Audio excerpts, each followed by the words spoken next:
It's the 21st show. I'm Brian Mackey, and I want to begin with a question. Have you ever heard of K cars? That's spelled KEI, the smallest category of vehicle you can buy in Japan that is still considered a car and not a ATV or a golf cart. They can be no more than 11.2 feet long, 4.9 feet wide, no more than 64 horsepower. Now, just to put that in some perspective, that's significantly smaller than a Honda Civic, like 4 feet shorter. It's even smaller than the tiny Mazda Miata, at least the vintage original version that many of us remember. I bring this up because recently, after a visit to Japan, President Trump expressed interest in manufacturing K cars in the United States and ordered his transportation secretary to change regulations to make them road legal here. Those remarks made some car enthusiasts excited at the idea of being able to own a U.S. spec'd K car, but others are taking an I'll believe it when I see it approach. You actually can drive K cars in America. They just have to be 25 years old or older.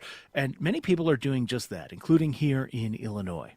But while some are enjoying their tiny rides, others are facing frustrations, specifically with the Illinois Secretary of State's office. Many drivers of K cars are getting notices their vehicles are no longer registerable in Illinois, essentially only making them legal for off-road use. And it seems to be hitting people kind of randomly.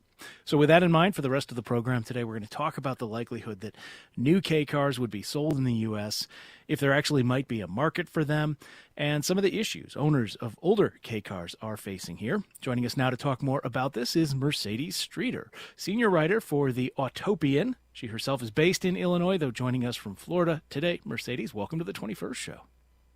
Good morning, and thank you for inviting me. Also with us, Tyler Barg, owner of Tiki Bunny Imports in Milwaukee, Wisconsin. He imports cars that were never sold in America, including K cars. Tyler, welcome to you as well. Thank you so much. Great to be here.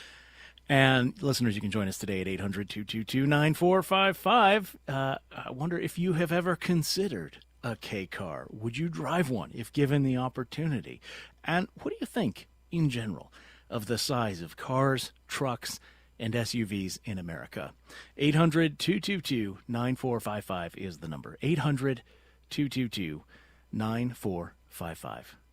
All right, Mercedes, let's just tell people who maybe are not as familiar with K cars, why do they exist in the first place? That's a very good question, and they provide some specific benefits to the people of Japan. They're very tiny, maneuverable vehicles, and they tend to be built with to be maximizing their space. So, the majority of their length will just be space for people and sometimes their cargo. But more than that, these cars offer an opportunity where you can buy them and you can get tax benefits. They cost less to insure and cost less to on taxes.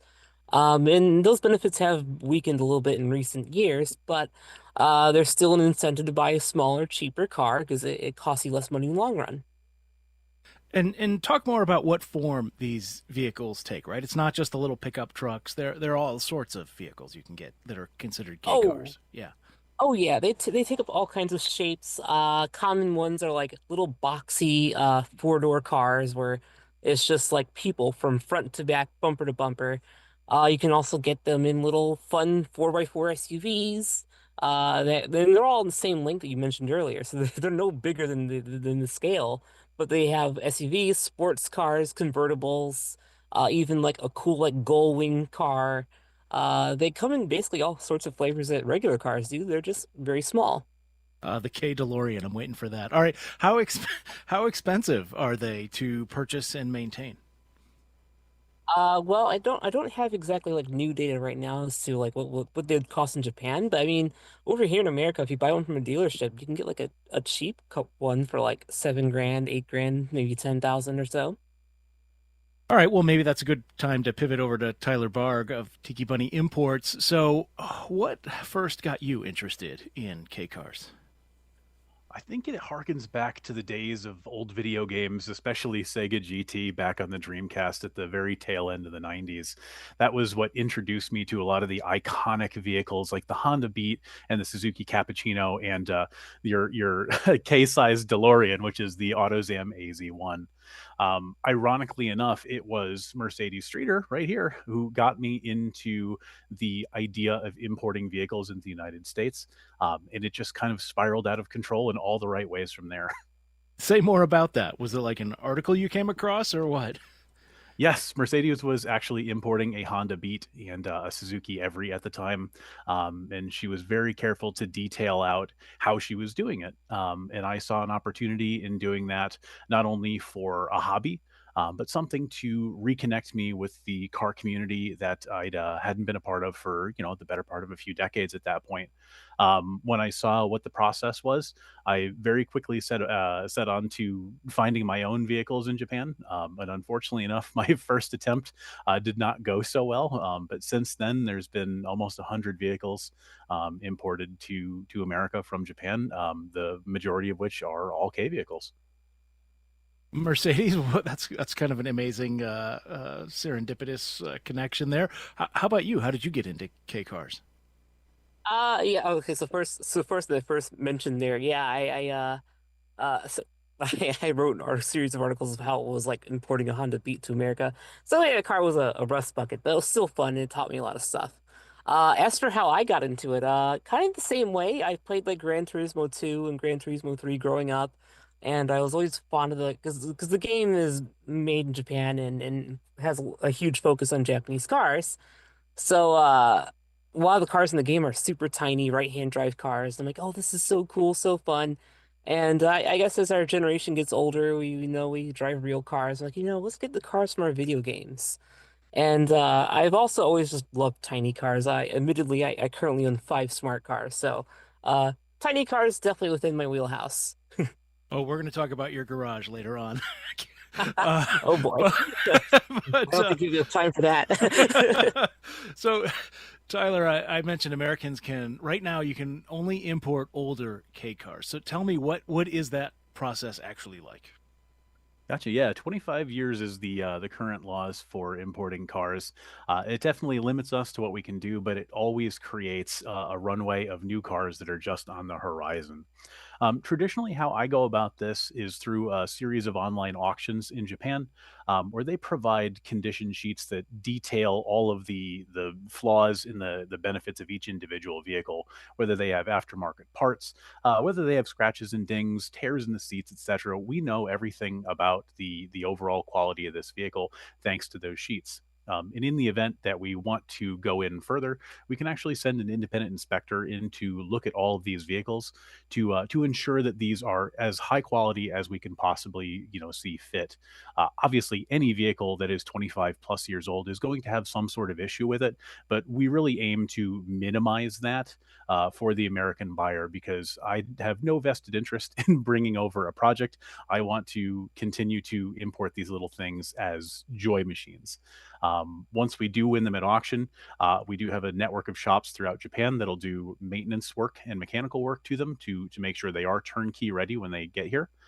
We'll put these cars on what's called a roll-on, roll-off auto liner, which is essentially a gigantic floating parking lot. They sail through the Panama Canal up to various East Coast ports or West Coast ports. They offload for me in Newark, New Jersey. We get those cars on the back of a transport truck out here to Milwaukee and to all destinations in the continental U.S. How many clients do you get from Illinois? Illinois is definitely one of the more popular places that I bring cars to.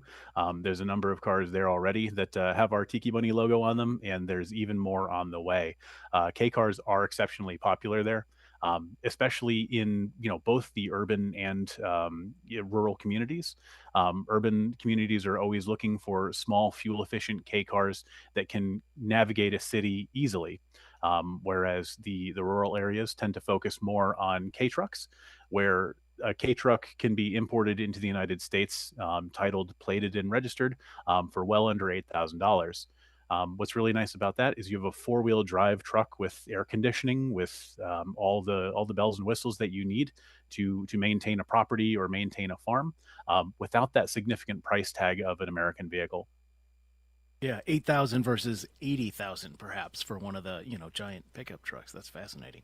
Absolutely. Yeah, let me remind listeners we're talking about K cars, and we're going to get to some comments that President Trump recently made where he wants to see, apparently, he became enamored of these on a trip to Japan, wants to see an American K car industry. We'll get to whether that is likely to happen, but there are already a lot of, as we've been talking about, K cars in Japan. They can be imported here if they are over a certain age. We're talking about this with Tyler Barg, owner of Tiki Bunny Imports, and Mercedes Streeter, a senior writer with the Autopian. So, Mercedes, let's say an Illinois driver gets a K car and tries to register it with the Secretary of State's office here in Illinois. What are some of the issues people are running into? Well, I'd say about 90% of the time, currently, anyways, you'll go to the Secretary of State office and you will have no problems. You will turn in your paperwork, you will, get the car registered and titled. What happens is after you get the vehicle registered and titled, and you start driving it for months, and then one day you might receive a letter in the mail saying, "Hey, wait a minute, we believe we registered your car in error, so we're now going to revoke your license plate and you can't drive your car anymore." But worse than that, you get a title in the mail that's been amended to say that your car is not eligible to be registered. Um, and that can bring forth additional problems if you were to try to sell it because you have no idea how another state might interpret your that title now. And is that also a problem with insurance, I would imagine? Yeah, that can be a problem with insurance too. I mean, in my experience, I just tell my insurance what I'm insuring, and they might add like 7 zeros at the end of the serial number to make it comply with their system. But yeah, insurance issues, it kind of, I guess your mileage may vary. Yeah. But in my case, I have not really any issues insuring them. Tyler, talk about the registration process from your perspective, because you are dealing with clients in multiple different states, right? What are some of the variances you've seen? Every state in the country has some sort of a DMV policy, and they're all fairly significantly different from one another. For example, in North Carolina, they'll actually send an officer out to your house to inspect the vehicle before they turn over the plate physically to you. In Colorado, right now, they'll actually issue you a new VIN for your vehicle in order to have it be a 17 character VIN for their systems. Most JDM vehicles and K cars in general have shorter VINs between 9 and 13 characters, which does throw off older systems. There are states like Maine that simply won't register a K car under any circumstances. Here in Wisconsin, even today, we have had folks report to us that the state of Wisconsin is now denying registration of K trucks.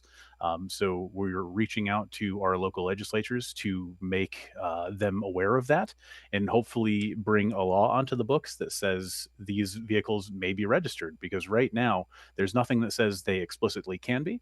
So we're going to do our best and follow in the footsteps of Lone Star K, the organizations led by Anything Wheeled in Massachusetts, and the wonderful folks who legislated K legality in Colorado and Michigan as well. So it's a constant battle, no matter where you are, to make sure that the vehicles that you love are able to be registered, and to be aware of it, and to not be afraid to be active and call your Congress critters in order to make the positive changes to make it an easier process. Mercedes, importing cars is not new for Illinois. What do you understand about why these unregisterable slips are getting handed out now? That's a very good question. And it goes back to how the federal government treats imported vehicles. Back in the day, before federal motor vehicle safety standards, you were able to basically import anything you wanted and, register and deal with the registration issues with your state. Then, as time went on, we decided to make cars safer and introduce the federal motor vehicle safety standards. And then, what happened is, if you wanted to import a car, you'd have to convert that car to the safety standards and emission standards that existed at the time. And then, of course, finally, around 1988, we decided to ban the importation of vehicles until they've reached the age of 25, given they have with very few exceptions. And the this whole issue with the registration stems from the fact that there's an organization that's known as the AMVA, the American Association of Motor Vehicle Administrators, uh, who seek to streamline all laws across all driving laws across the states in Mexico and Canada and other territories. And the idea they've been looking into K cars and other imports for a while, and they realized they've come to this conclusion that if a car is not built to American standards, it should not be legal to drive on the road. And they've been urging the member states, which is all 50 states, to pass a law or a DMV policy to find some way to ban an imported vehicle. And amazingly, it's not just the Ks, even though they've been the main subject. But in some cases, like Maine, for example, Maine passed a law that stated that any import that doesn't meet American standards must be banned from the road. So you can get like a BMW, import a BMW from Europe, and you'd have the same problem that people are having with their K trucks and K vans. What is the well, you know what? I was going to ask you a question that will require more time than we have before we need to take a break. So let me pause. We'll pause here. Let me remind listeners that this is the 21st show, and we are talking about K cars, small Japanese cars. They're JDM. You might have heard that acronym thrown out earlier. That stands for Japanese Domestic Market. They are the smallest category of vehicle that you can buy in Japan that is still considered a car and not, an ATV or something like that. 11.2 feet long, 4.9 feet wide, 64 horsepower. These are really small vehicles. And right now, you can import one from Japan if it is over a certain age, built in the late 90s, I believe. And you may or may not run into some registration problems depending on what state you are in. We're talking about all this with Tyler Barg, who is the owner of Tiki Bunny Imports, and Mercedes Streeter, senior writer with the Autopian news site. And we're going to continue this conversation, and we'll talk more about what President Trump has had to say about K cars and whether there is any chance, as he has suggested to his transportation secretary recently, that an American manufacturing arm will be spun up for these things. 800-222-9455 if you want to join us today. 800-222-9455. More to come on the 21st show. Stay with us.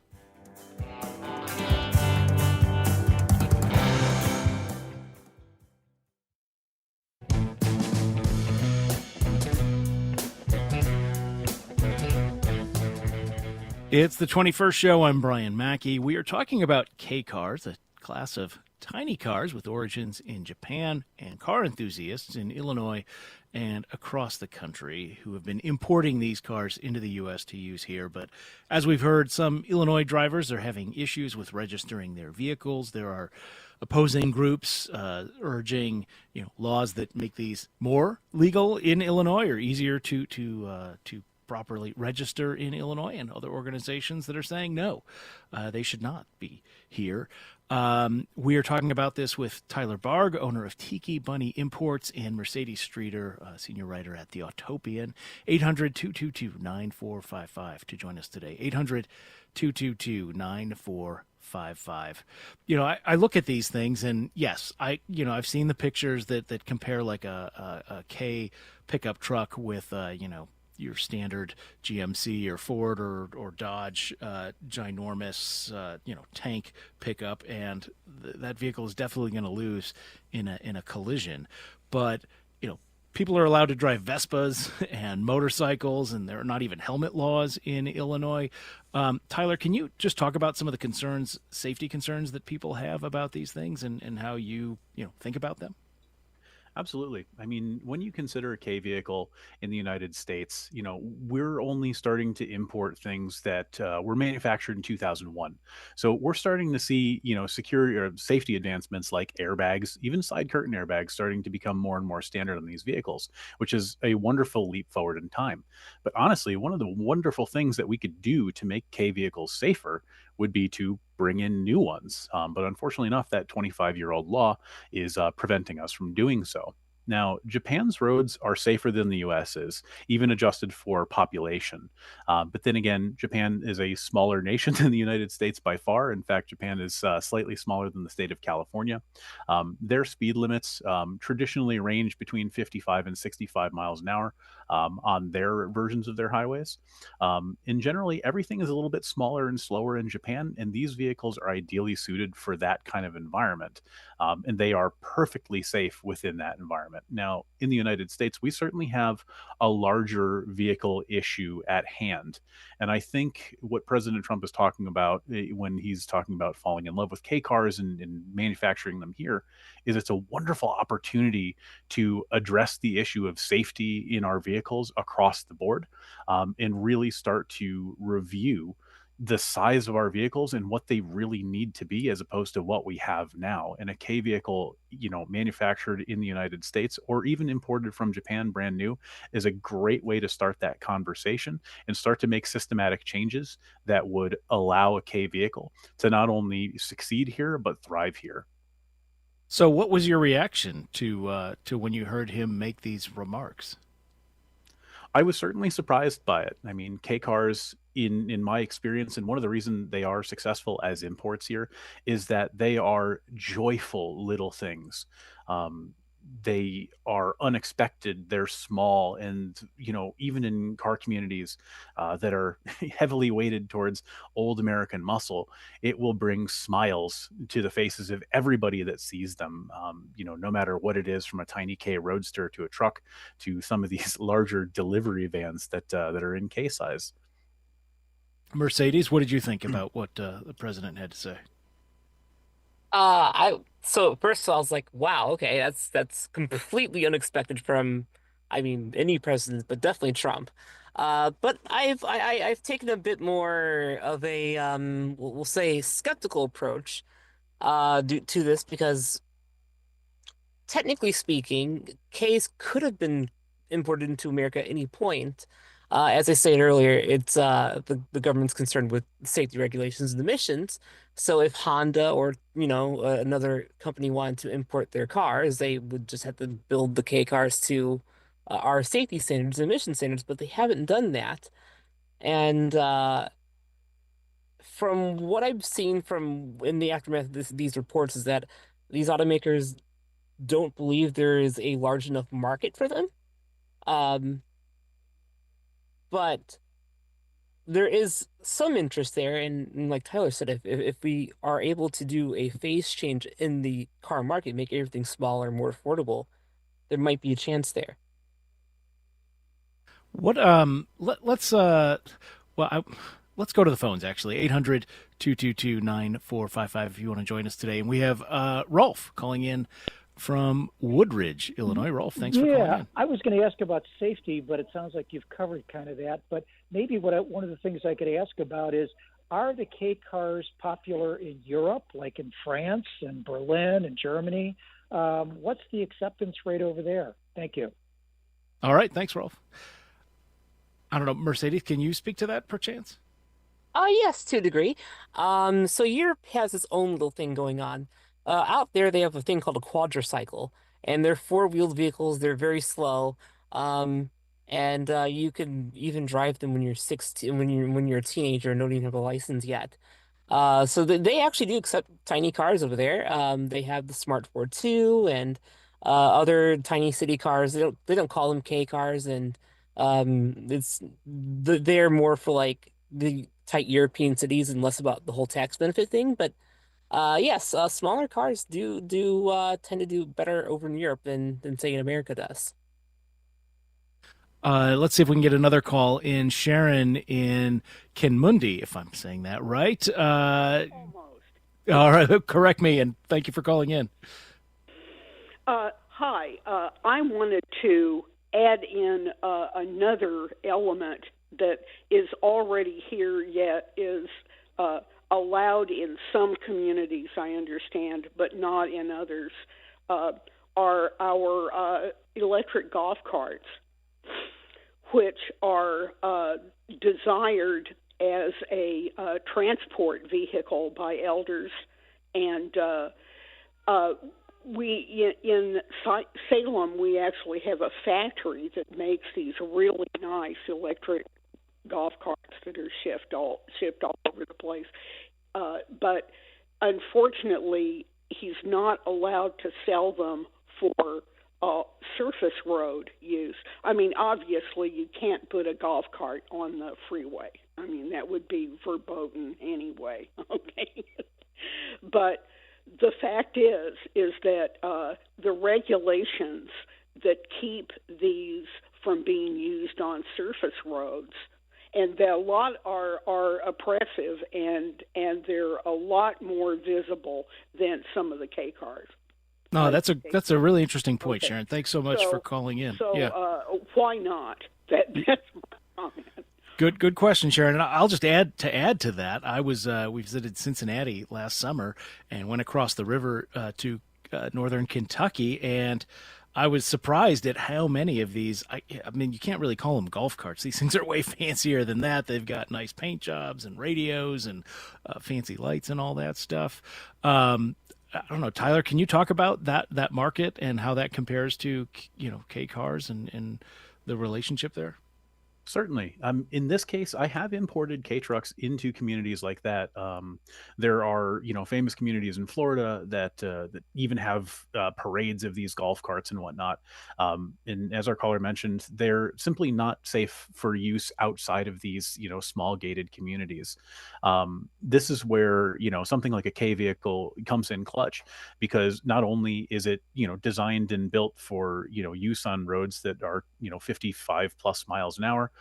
They are crash test rated in Japan, but they are small enough to scoot around a neighborhood without too much worry. A golf cart in general is essentially an electric bench with a steering wheel. There's really no safety. There's very rarely seat belts on them, whereas K cars and K trucks are built with airbags as we start to get into the more modern era, and accoutrements like sealed cabins and air conditioning and radios and whatnot. They're certainly a more elegant solution to a small neighborhood problem that can be used inside and outside of these communities. So it certainly is another aspect of their use in the United States, and a really fun and interesting way to do so. Let's talk about the possibility of this actually happening as an American industry, because that is an important caveat that the president included, is he wants to see American-made K trucks. I'm looking at the top 10 cars sold, Mercedes, last year, and it's pickup trucks and SUVs and 2 sedans, which are not the smallest sedans made by their company. So what do you think is the possibility that American companies would want to take up this opportunity? I think it depends. As I said earlier, basically, the option to sell these cars in America has technically always been there. And I mean, we've had the Subaru 360 before, Suzuki Samurai. We've had tiny cars sold in America before. And it's going to be kind of hard to a certain degree, because if you're, say, Honda, again, picking poor Honda out here, and you want to sell, say, say you want to make a brand new Honda Beat, you'd have to convert it for U.S. standards and then either deal with the tariffs or build them in America, and both of those are going to cost money. And small cars in America tend to be more price sensitive, where a lot of people aren't going to spend a ton of money on something like a Mitsubishi Mirage or a Honda Fit. So it can't be too expensive. But then again, as we saw in the 2010s, if gas prices and finances get cheap enough and the economy gets good enough, people stop buying tiny cars anyways. So these would probably have to be priced in a way that would make them cheap enough that people will keep on coming back to buy them, even if the economy is good. So I think it goes back to what Tyler said earlier, where we kind of just need to rethink how we do cars in this country, to make smaller cars more inviting, cheaper, and better. But I think as things currently stand right now, as the car market currently is, I think they'd have a big challenge. Yeah, Tyler, what do you think about? I mean, you mentioned this idea that, making roads safer in general for all Americans. There have been people campaigning about, the giant pickup trucks and even just the way they are shaped and how much they've grown, and they're having those really snub-nosed fronts. There are pictures online. You can find people posing their toddlers in front of these things, and you absolutely cannot see a toddler or even an adult in some cases, depending on how jacked up these things are. How do you think about, American car culture in general, and what would have to change to make K cars more popular here? I really do think that a K car change is a possibility, despite the sizable challenges that we would face. This is an excellent opportunity to ask ourselves the question, are these large vehicles worthwhile? Certainly, I had a picture roll through my social media feed the other day where the front of a large truck, its bumper was sitting at the roofline of this individual's modern sedan. Um, Certainly, that doesn't serve anybody other than the one in the truck itself. And as we get larger and larger, things just get increasingly unsafe. K cars are kind of the opposite of that and give us the opportunity to talk about why cars are so large and what we can do to start to shrink that down. Because certainly we've seen vehicles get larger and then smaller before in the 70s and into the 80s. It's happened before. It can happen again. All we have to do is really look to what the value in a K car is in the United States, whether that's going to be something that's more inexpensive, more affordable, despite having features like level 2 driving assist, which is a common feature in modern K cars in Japan. The most popular selling vehicle in Japan in the last few years has been the Honda N-Box, which is, again, a K van. Very boxy, very simple, very straightforward, but still loaded up with technology. We're certainly not giving up anything by having a K-sized vehicle, even in this country, other than size. They can do highway speeds. They have all of the modern safety features. And if we started to build them here, obviously that would be a very large investment for automotive companies. But like Mercedes said, Honda, Toyota, Nissan, Mitsubishi, Daihatsu all have, manufacturing facilities in Japan that can start to do these things. I would love to see somebody take on that challenge within the United States and start to really underline why a K vehicle is worth it, either in Japan or the United States, and say, hey, we're going to challenge the current paradigm and really try and change the zeitgeist of American car culture, because K cars are for everybody. They're joyful, they're fun, they're every part of a vehicle that everyone needs. My daily driver is a 1994 Daihatsu Tri K van. It's got room for four, and it's got enough trunk space for the dog crate and a week's worth of groceries. I don't feel like I'm losing anything by driving a K van around. And wherever I go with it, there's always people taking photos and Oh, smiling. yeah. One of my son's favorite games is finding all the people that are taking pictures of it as we're driving by. Tyler Barg is the owner of Tiki Bunny Imports in Milwaukee, Wisconsin, and we've also been speaking with Mercedes Streeter, senior writer with the Autopian. Thank you both so much for joining us today on the 21st Show. We are out of time. The 21st Show is a production of Illinois Public Media. I'm Brian Mackey. Thank you for listening. We will talk with you again tomorrow.